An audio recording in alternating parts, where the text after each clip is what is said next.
So we're stood at the top level 4, I believe, and we're in the pegmatite. You can see it. You can see the crystals. You can see in these little holes here. I'm not going to too close to the cliff, but in the little holes here where they chase the tantalum. And then we've got a larger piece of coltan here in the dark brown. Just up here. And then a lot of quartz. All this has value.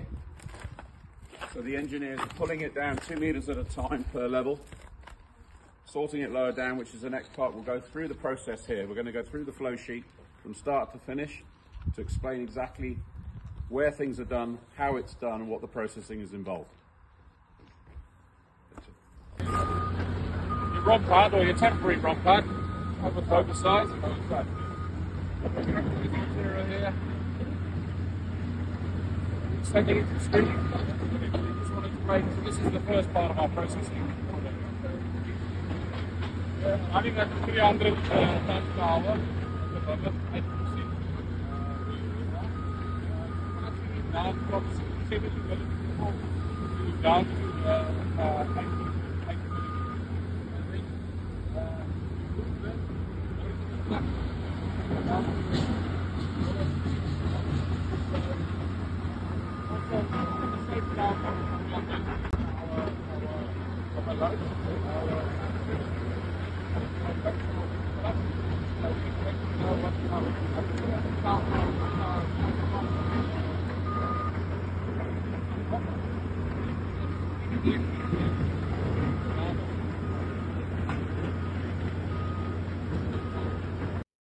So here we have the concentrate pile where you have the spodumene, tantalum and some feldspar. Obviously the waste is going out of the other side there. That is then sent to the picking belt just to make sure that we're pulling out all of the spodumene we can. There's about a 90% recovery.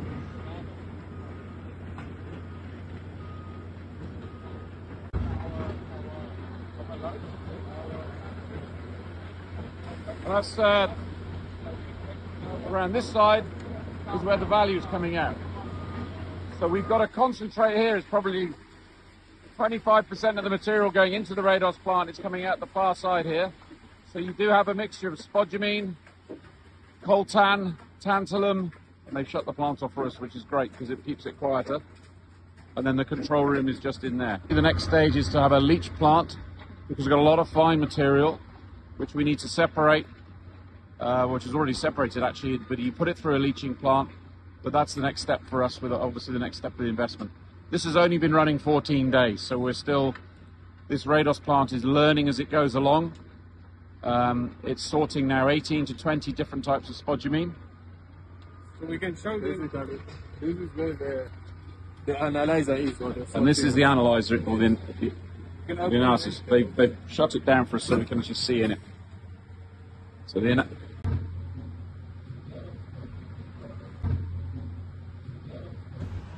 So yeah, the rocks comes from the top and then it goes to the grizzly, screening out the fine material that goes to the fines, and it comes running down to this tube over here.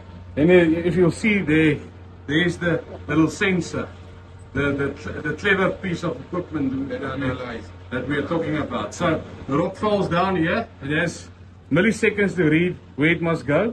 When it passes here, this thing knows, and listen here. This is a waste rock or it's a product rock. So it kicks the waste over No, that the waste falls down and goes out this way. Yeah. If it's a concentrate, it will kick it into the chute over here. Okay. So yeah, we have got. And we've got a 90% recovery now on this, or 90% accuracy, I should say. That's it. So 90% of the concentrate, it's going to the right place. So the AI or the salt is definitely doing its work very good. So like I said, the week number 2 and we have got some good results so far. The more you use this thing, it's like driving a bicycle. The more you learn yourself something, the better you get. So it's training.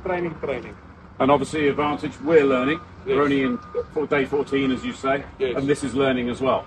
And that's the advantage of having a stockpile where we can use it to fine-tune and know exactly what we need. Exactly. So it's like a good team.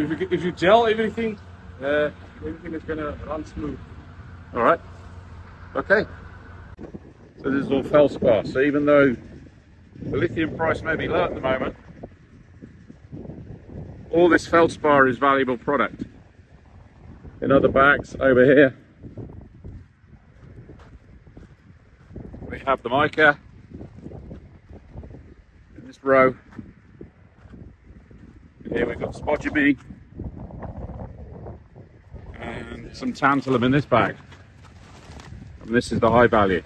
So all of these bags can be sold separately, and everything obviously we mine here, with the exception of perhaps the mica, has great value. The quartz can be used to redo the whole roads.